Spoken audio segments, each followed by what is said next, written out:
All right. Well, a statement was made in August with that man right there, Mark Gonzalez, the fast finish in the first round. And with that, a title defense ensues on December 13th, live from the Masonic Temple. Mark, it's great to talk to you, man. How you been? I'm good, man. It's good to see you, brother. One of the big things that I want to kick this off with is I don't really like to lean into nicknames, but so many people know you as the Kung Fu Panda, and it is such a unique, specific nickname.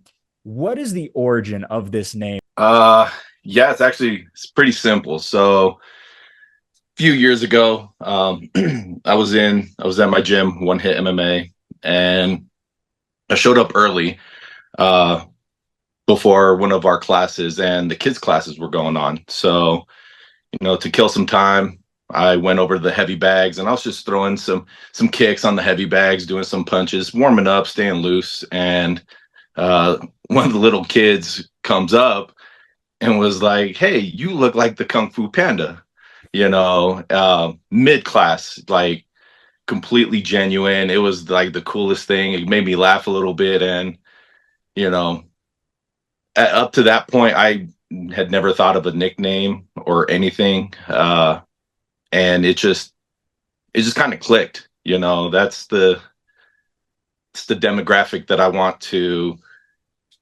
try to reach out to in my MMA career, is the young kids. And how do I do that? Find something they love and, just run with it.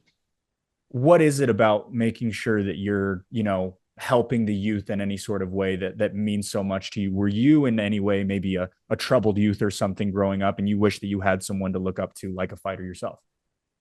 So I wasn't so much troubled growing up until my late teen years. As most teenagers, you know, figure out later in life is, growing up, my dad was a United States Marine, and, pretty much lived that military life, bounced from state to state, started, in California, moved to Arizona, you know, back to California and whatnot, and just all over the place. So growing up, it wasn't really too troubled for me.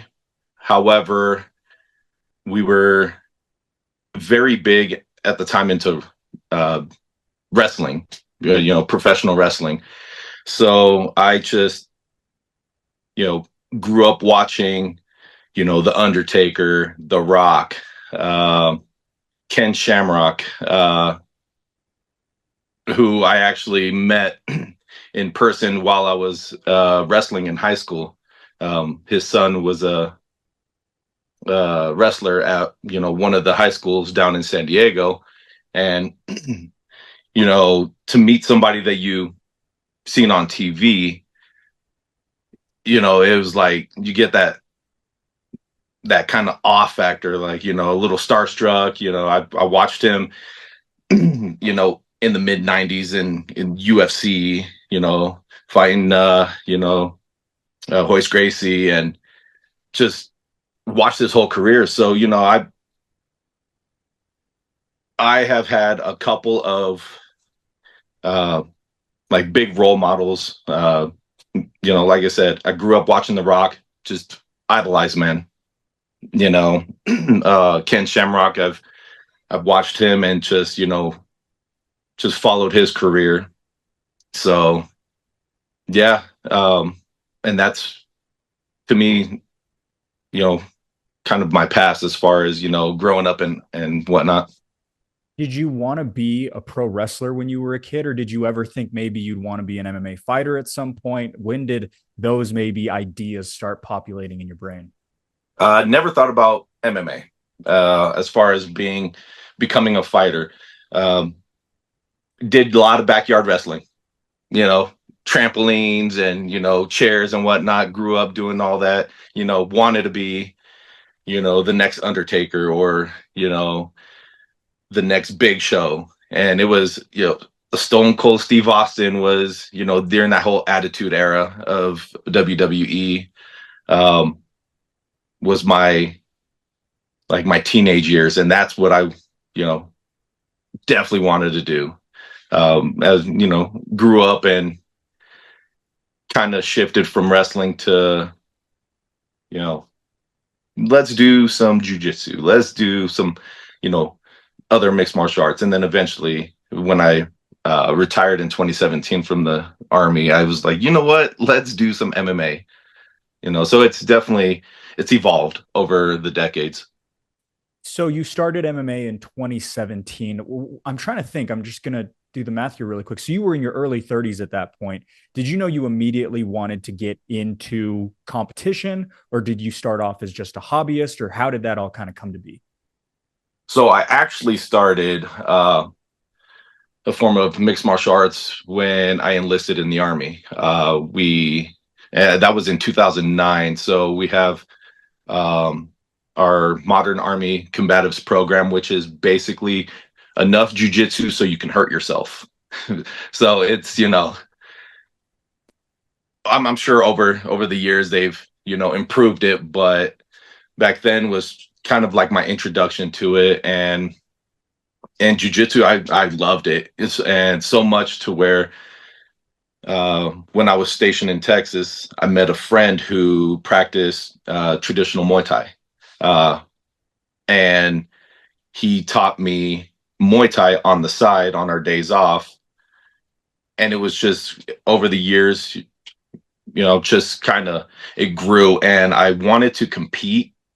However, you know, being government property, I didn't want, I didn't understand if the risk was, you know, was worth it, you know, because essentially I could get hurt. It's a combat sport, you know. How does the military, you know, adjust for that type of risk, or could I get myself in trouble? So throughout my military career, I definitely wanted to compete, but I was unsure, or I understood that my command team would not allow for it. So I just kind of waited out until I left the military. Did you ever think that you would become this power puncher? I think a lot of your wins have come by decision, but a lot of them also are from emphatic knockout finishes. In your mind, have you always tried to mix them up, or did you feel like you wanted to be either a wrestler or a kickboxer? I know you have kickboxing bouts as well. Or have you always kind of been the power puncher? Like, when did you realize that you had kind of accrued your skill set, if that makes sense? So so I've wrestled since I was in junior high school. Um, I wrestled, I'd say from the, I don't know, sixth grade, all through high school and a little bit, you know, post high school. So I've always found myself to have a great foundation and understanding of wrestling, and not really much of a striker. You know, when I joined One Hit MMA in 2019, that was honestly the first time I have, you know, in a gym setting, thrown punches at another person. You know, I've been in street fights in the past, but nothing controlled, you know, so it was definitely something that was not easy for me in the very beginning. Not to mention when I first started, I was about 360 pounds. So I was, you know, I was super fluffy, you know. Um, and it was just honestly, I started all this out just to lose weight, just to get healthy again.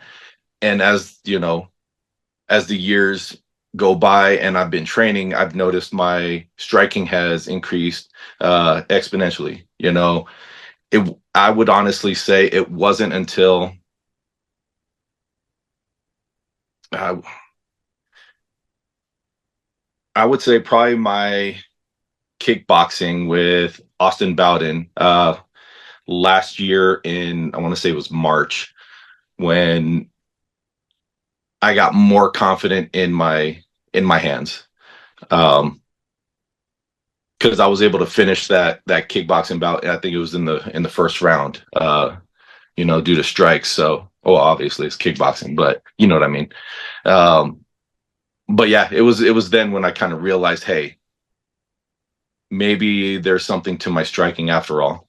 Can you talk me through the finish versus Lawrence Sua? Because it was in the blink of an eye. It was kind of an odd angle in which it happened, but you did finish the fight with just the first exchange of the entire bout. Honestly, to be 100% transparent, I remember him coming at me right before he threw a jab. And the next thing I know, I see him on the ground and his mouth guard flew out of his mouth. I blacked out a little bit. Um, as I as everyone could, clearly see right after the fight, I had no idea what to do with myself. I just kind of paced there a little bit, just I I I was more or less just kind of coming to, and I'm not sure if it was just the venue, I've fought for, Steel Fist my entire MMA career, and this is my first fierce fight, so it was a change of, just everything. So I'm not fully sure as far as what happened in there. I knew that I had a game plan, and none of it happened because yeah, I never had the chance. You kept such a calm composure in there. Is that kind of just because of, oh my gosh, this just happened? I don't necessarily even realize how it happened, but it did. Is that kind of the reasoning behind the reaction that you had? Kind of, but not really. So my second fight, with against Trent Lee, um, I finished him the exact same method in which I finished Sua. Left check hook. But the difference between the two fights is my fight with Trent Lee, I did the worm right after. Huge celebration. The crowd loved it and whatnot. This one, when I kind of came to, I it hit me. Yeah. I'm the new champ. Time to act like a champion. You know, be more humble. And because it crossed my mind for a split second. Do the worm. Do the worm. The crowd would love it. However, you know, out of respect for my opponent, who, I just dropped. You know what? Let's keep a little composure. Let's act like a professional, because I plan on being a professional fighter here shortly. So it's time to start acting like one. How nervous were you facing someone who is such a volume striker, who get his targets, does get his shots to the target so quickly? Was that one of the toughest tests or one of the toughest battles going into it, just knowing it's one of the best guys I've ever faced? Most definitely. Yeah. For me, it was his speed and his what's the word I'm looking for? It's just his drive. He kept coming, and he pushed Fiji, all 5 rounds, and that is what I trained for. Um, as far as his power, I've trained with Ben Moa, Right. which pretty much everybody in Utah knows who that is, and if you've been hit by Ben Moa in the face, you'll understand nobody hits harder than Ben. So going into every fight, my mantra is, this guy doesn't hit as hard as Ben does. So, as far as the power, I wasn't too concerned. I was more concerned about just the cardio that he has, and just the quickness of his hands. So I definitely trained hard for, just read and react. You talked about becoming a pro pretty soon. How much longer do you want to stay an amateur? Is it defend this belt and then go up, or what is, the sights set on for the professional career for you? So I've talked with my coach. I've talked with some of my teammates, and the last fight was supposed to be it.